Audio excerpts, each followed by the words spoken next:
Welcome to the Social Science Trust Taxonomy, research aiming to improve our understanding of the social sciences and how they integrate with each other. My name is Tony Mobbs. I conducted this research as part of my PhD candidature at Macquarie University, supervised by Professor Simon Bogue. The research methodology followed the lexicon, ontology, and taxonomy approach. These words may sound fancy, but they have straightforward meanings, and the concepts are familiar to everyone. A lexicon is simply a curated list of related phenomena. For this research, the phenomena are words used in the social sciences to describe human behavior, personality, emotion, or state. Ontologies are systems or rules for arranging or classifying the phenomena listed in the lexicon. Taxonomization is the empirical process of using the ontology to classify the phenomena. A taxonomy is the resultant list of phenomena arranged or labeled according to their classification.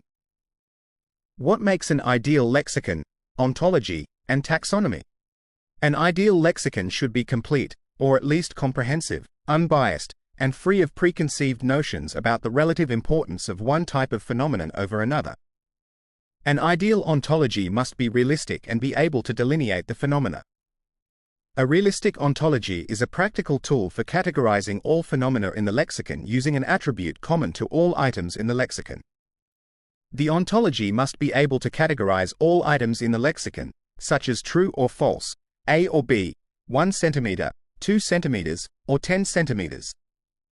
An ideal taxonomy must be efficacious and useful. Efficacy can often be measured using a t-test. A taxonomy is considered efficacious if similar phenomena are clustered tightly together and dissimilar phenomena are spread far apart.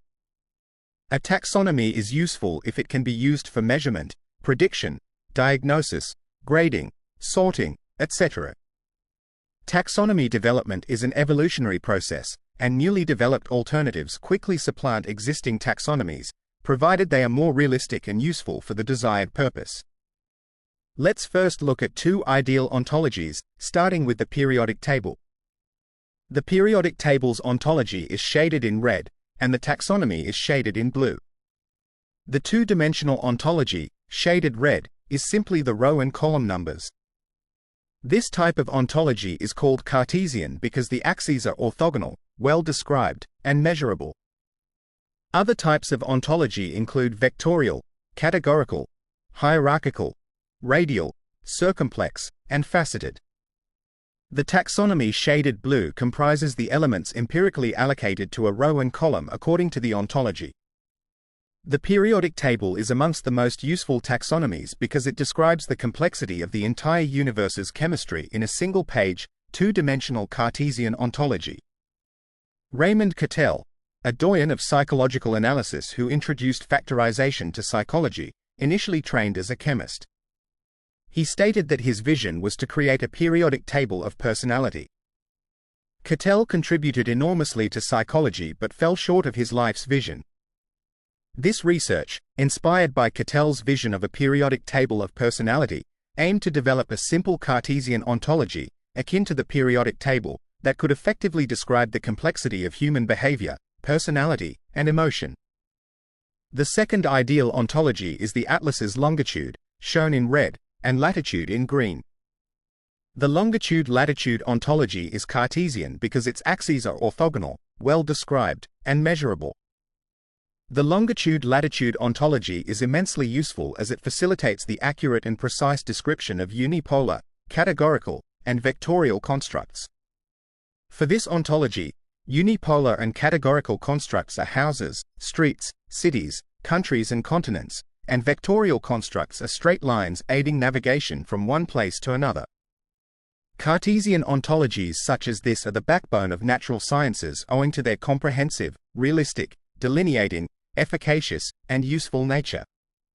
Psychology has thousands of categorical, unipolar, and vectorial constructs, such as the dark triad, the DSM disorders, and the five-factor model. Countless empirical studies have found correlations between these constructs, yet no unifying ontology explains how these unipolar, categorical, and vectorial constructs are related. This research aimed to identify a Cartesian ontology capable of representing all existing unipolar, categorical, and vectorial psychological constructs. Let's now consider the current state of personality and personality disorders. Existing psychological models have limited utility because their foundational lexicons are not comprehensive, and their ontologies and taxonomies are less than ideal. Moreover, no unifying ontology describes how these existing psychological models are related. Therefore, the overarching aim of this research was to curate a comprehensive lexicon and develop an ideal ontology and taxonomy. Ideal does not mean permanency. Taxonomic development is an evolutionary process, so it is expected that the ontology and taxonomy developed by this research would quickly be superseded if a new one had greater utility. Let's return to the research methodology, starting with the lexicon. The lexicon must be complete. Sometimes, it is difficult to know if a lexicon is complete. However, it must at least be comprehensive and unbiased. All social sciences consider aspects of behavior, personality, and emotion. Therefore, the curation process sought to identify and include words relevant to all social sciences to create a comprehensive and unbiased lexicon. Each social science has its unique focus, including the words used to describe its focus. For example, personality psychology focuses on adjectives referred to as traits, law and education focus on verbs and nouns, and music and religion focus on abstract nouns. Similarly, some social sciences focus on dyadic interactions between individuals, whereas others, such as sociology, economics, and politics, are more concerned with group behaviors. Therefore, the curation process sought to meticulously identify and include words from all social sciences, all parts of speech, and all combinations of individual and group behavior, ensuring the resulting lexicon was comprehensive and unbiased. The curation process spanned several years and resulted in a lexicon with over 30,000 words.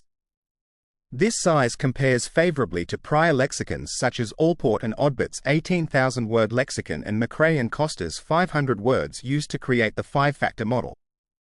However, it is important to note that the curation process is ongoing and will never end. Inadvertent omissions will be identified, words added, and existing ones refined, reflecting the ever-evolving nature of language and the social sciences.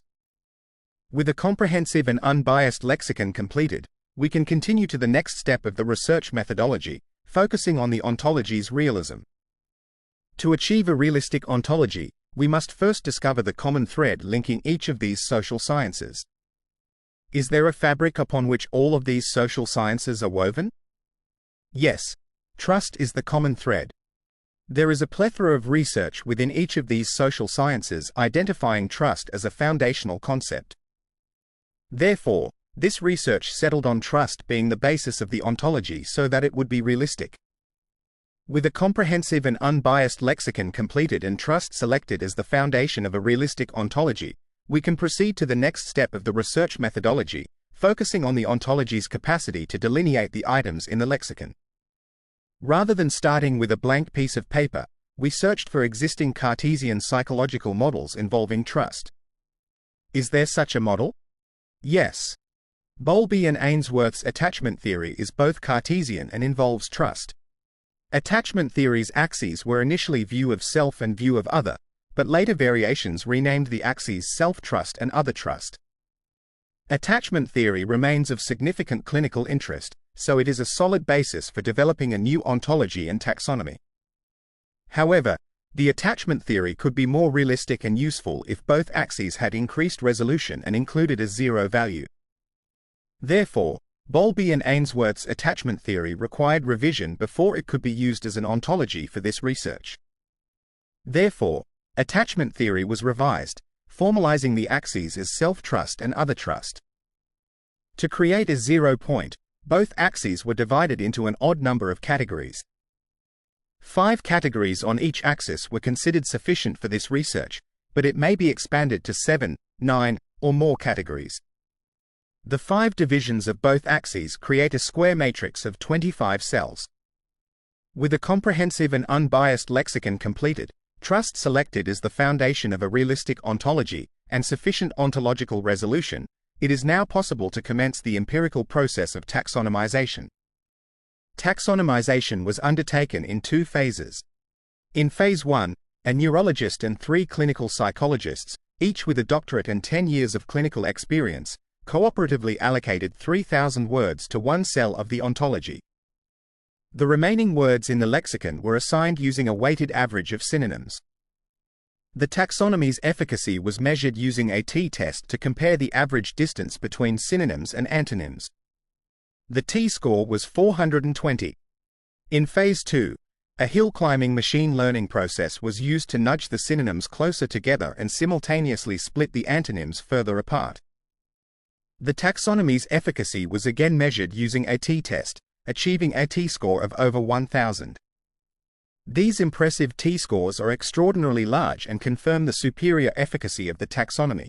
That is, the synonyms are tightly clustered together, and antonyms are spread widely apart. T-scores with a magnitude of 420 and 1,000 are extremely rare and require some consideration to understand their meaning. When t-scores fall between 0 and 2, it indicates that the variables are independent. T-scores of between 2 and 5 indicate that the variables are correlated. In the natural sciences, t-scores between 6 and 8 are interpreted as meaning the variables are causally related. Therefore, t-scores in the range of 400 to 1,000 may indicate something over and above causation. In the absence of theoretical guidance in the literature, a possible explanation for t-scores of this magnitude is that the variables are exclusively causal. That is, no other moderating variables are involved. If true, this would indicate that the 30,000 words in the lexicon can be exclusively modeled using the 2 axes of self-trust and other trust. It is, however, possible, or even likely, that additional dimensions may be applicable to subsets of the lexicon. With a comprehensive and unbiased lexicon completed, trust selected as the foundation of a realistic ontology, sufficient ontological resolution, and an efficacious taxonomy, the final step is determining whether the taxonomy is useful. If it offers no improvement over existing ontologies, we put it in the bin and start again. Let's start by taking a clockwise tour of the trust taxonomy, commencing with the bottom left-hand corner, representing other distrust and self-distrust. In this region, we find adjectives such as depressed, fearful and sad, verbs such as cry, slump, and retreat, abstract nouns such as anguish, doubt, and misery, and nouns such as fatalist, pessimist, and sourpuss. Even though many of these adjectives, verbs, abstract nouns, and nouns are not synonyms, the taxonomy usefully shows how they are related. The words in this region are commonly used to describe psychological constructs such as DSM-5's depressive and borderline disorders and the 5-factor model's neuroticism. DSM depression and the 5-factor model's neuroticism have often been found to be highly correlated. Do you agree that having a taxonomy explain why they are related is useful? It is because they both describe the condition of distrusting oneself and distrusting others. Moving clockwise, we look at the areas representing other distrust and neutral self-trust. We find adjectives such as isolated, solitary, and uncooperative, verbs such as clash, disconnect, and isolate, abstract nouns such as alienation, detachment, and incompatibility, and nouns such as alien, fugitive, and individual. The words in this region are regularly used to describe psychological constructs such as the DSM's paranoid, avoidant, schizoid, anxiety, ADHD, and autism disorders. Moving again in a clockwise direction, we look at the areas representing other distrust and self-trust. We find adjectives such as cruel, hostile, and narcissistic, verbs such as abuse, bully and mock, abstract nouns such as anger, greed, and rage, and nouns such as criminal, fanatic, and loudmouth. The words in this region are commonly used to describe psychological constructs such as the DSM's conduct, antisocial, narcissistic, and histrionic disorders, the 5-factor model's disagreeable scale, and the unipolar construct of the dark triad. All of these psychological constructs have previously been found to highly correlate with each other. The trust ontology, a significant tool in our understanding, explains why these constructs are highly correlated. They all describe the state of an individual who distrusts others while maintaining a positive self-trust. Moving again in a clockwise direction, we look at the areas representing neutral other trust and self-trust. We find adjectives such as creative, industrious, and busy, verbs such as learn, read, and run, abstract nouns such as action, ambition, and drive, and nouns such as graduate, inventor, and workhorse. The words in this region are commonly used to describe psychological constructs such as FFM openness. As we continue our journey clockwise, we look at the areas signifying other trust and self-trust. We find adjectives such as cheerful, confident, and enthusiastic, verbs such as act, entertain, and lead, abstract nouns such as bravery, fun, and happiness, and nouns such as chief, hero, and king. The words in this region are commonly used to describe psychological constructs such as FFM extroversion.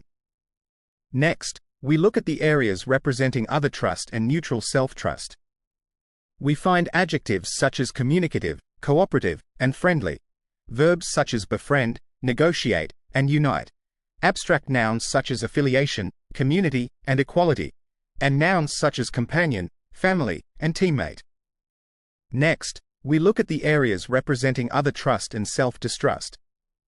We find adjectives such as agreeable, honest, and merciful, verbs such as follow, nurture, and serve, abstract nouns such as charity, justice, and peace, and nouns such as angel, benefactor, and humanitarian. The words in this region are commonly used to describe psychological constructs such as FFM agreeableness. Finally, we look at the areas representing neutral other trust and self-distrust. We find adjectives such as dozy, lazy, and slothful, verbs such as dawdle, loaf, and malinger, abstract nouns such as inaction, laziness, and procrastination, and nouns such as dawdler, laggard, and oaf. The trust lexicon includes more than 30,000 words. This tour of the trust taxonomy demonstrates its efficacy, with synonyms tightly clustered and antonyms spread far apart. Word vectors are common for describing single-dimensional concepts in the natural sciences. For example, a temperature scale is frozen, cold, hot, and boiling. Similarly, a scale of size is minuscule, small, big, and gigantic. To date, no reliable method has yet been developed for creating vectors relevant to the social sciences. With the introduction of the trust taxonomy, word vectors can now be reliably created. Social science word vectors are easily created by drawing a straight line passing through the origin. Here are examples of vectors of nouns and adjectives. The adjectival vector from the bottom left to the top right is defeated, depressed, amused, and elated. Do you agree that these vectors are logical progressions of related words? Here are examples of vectors of verbs and gerunds. The verb vector from the bottom left to the top right is slump, slip, rise, and soar. Do you agree that this is a reasonable spectrum of related words? And finally, examples of vectors of abstract nouns and adverbs. The abstract noun vector from the top left to the bottom right is rudeness, brashness, respectableness, and graciousness. The adverb vector from the top left to the bottom right is cruelly, roughly, gently, and mercifully. Do you agree that these vectors are reasonable spectrums of related words? Over 240,000 social science word vectors were created using a strict methodology, such as selecting only words familiar to most of the population. Relaxing these conditions can make millions more word vectors. These vectors could potentially be used to replace Likert-type questions commonly used in psychology. A benefit of using a Cartesian ontology is that all the visualization tools commonly used in the natural sciences instantly become available to the social sciences. Here are examples of words, such as happy and sad, for which the synonyms are visualized using a heat map. For other words, such as narcissistic and depression, the location of synonyms is visualized in blue and the antonyms in red. Depression is a topic of great interest in psychology, and a multitude of tests exist to measure depression. However, the concept of depression appears to be accurately and precisely described using the trust taxonomy as being the state in which an individual distrusts others and distrusts themselves, a very lonely place to be. The trust taxonomy appears more helpful in explaining and visualizing existing psychological constructs, such as depression. The same applies to other psychological constructs such as agreeableness, extroversion, neuroticism, and conscientiousness. It is questionable whether these existing psychological tests relating to these constructs will remain relevant, given these words can be accurately and precisely described and visualized using the trust taxonomy. Perhaps the most remarkable aspect of the taxonomy was the emergence of novel rectangular symmetries within word families. Word families for this research are words with the same root but alternative prefixes and suffixes. Creating the word families for this research is similar to the lemmatization process, but lemmatization sometimes only considers suffixes. For this research, both prefixes and suffixes were found to be necessary. Using the word prove as an example, the word family had 33 words, of which 12 are shown here. Symmetries exist throughout nature, from bilateralism to bipedalism, planetary motion, quantum mechanics, and electromagnetic radiation. Symmetries are crucial in reducing the information required to describe related phenomena in the natural sciences. The trust ontology suggests that the same methods for reducing information in the natural sciences should now be available in the social sciences. The significance of the extraordinary t-score was mentioned earlier as evidence for the trust ontology's realism. However, in the natural sciences, symmetries are often considered even more indicative of a realistic ontology. When we consider the extraordinary t-score combined with the emergence of novel symmetries, we are presented with compelling evidence that supports the trust ontology's realism. The first application of symmetry can be observed with antonyms. We can see that the words approve and disapprove lie on a vector passing through the ontology's origin. It has long been recognized that antonyms lie at opposite ends of a vector. Hitherto, the dimensionality of the space containing these vectors has remained elusive, and it was also unknown whether the 0 points of such vectors have a common origin. The trust ontology clearly resolves both of these questions. The 230,000 antonyms within the trust lexicon typically lie at opposite ends of vectors on a two-dimensional Cartesian plane, and all have a common origin. The second application of the emergent rectangular symmetries is the novel horizontal symmetry between verbs and adjectives. We can see that approve and approved observe a horizontal symmetry, as does reprove and reproved. This symmetry is dyadic in that the verb is performed by one party, and the adjective may then, and only then, be applied to the second party. This symmetry suggests a causal link between the verb and adjective between two individuals involving opposite levels of self-trust. However, a complete understanding of this symmetry requires further investigation. The trust taxonomy has been demonstrated to have multiple uses. Therefore, together with the comprehensive lexicon, the realistic ontology that delineates all words in the lexicon, and the efficacious taxonomy, it fulfills the requirements of being an ideal taxonomy. The path to improving the trust lexicon, ontology, and taxonomy is continually replicating the processes that led to its development. The curation of the lexicon is an ongoing process, and it cannot be done in isolation. New words may be added, and less relevant words removed. The unique insights and expertise of social scientists from all disciplines must ensure that words pertinent to their discipline are included. The collective effort of many experts will drive the evolution of the trust lexicon, ontology, and taxonomy. The ontology's 5x5 resolution must be compared with 7x7, 9x9, or even greater resolutions. The process of taxonomization should also continue. Domain experts should consider the technical words relevant to their disciplines and refine the location of such words if required. Alternative machine learning techniques could also be applied to improve the efficacy.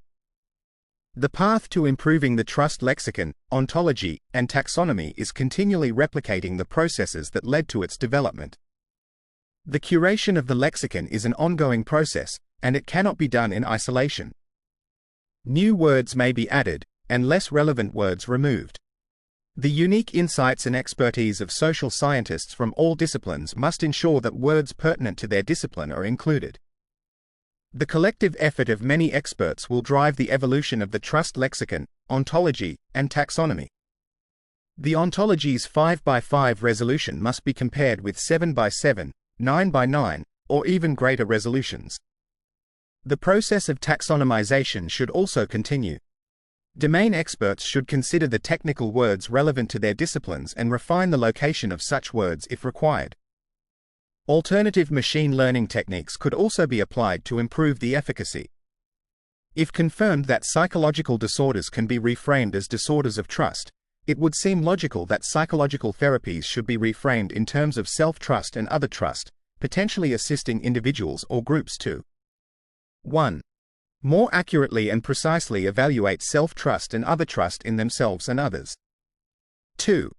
Gain skills that lead to increased self-trust and other trust. 3. Gain skills to understand better and adapt to the trust dynamics of their circumstances. 4. Change their circumstances to those of a more favorable environment.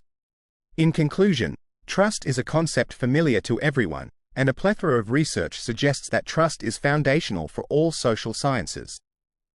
Therefore, trust provides a firm foundation for establishing a new ontology relevant to all social sciences. The extraordinary T-score and emergent symmetries further support its ontological realism and taxonomic efficacy. The trust taxonomy has been demonstrated to have multiple uses. Perhaps the most significant potential application is to provide a single taxonomy that can quantify many existing psychological and social science constructs.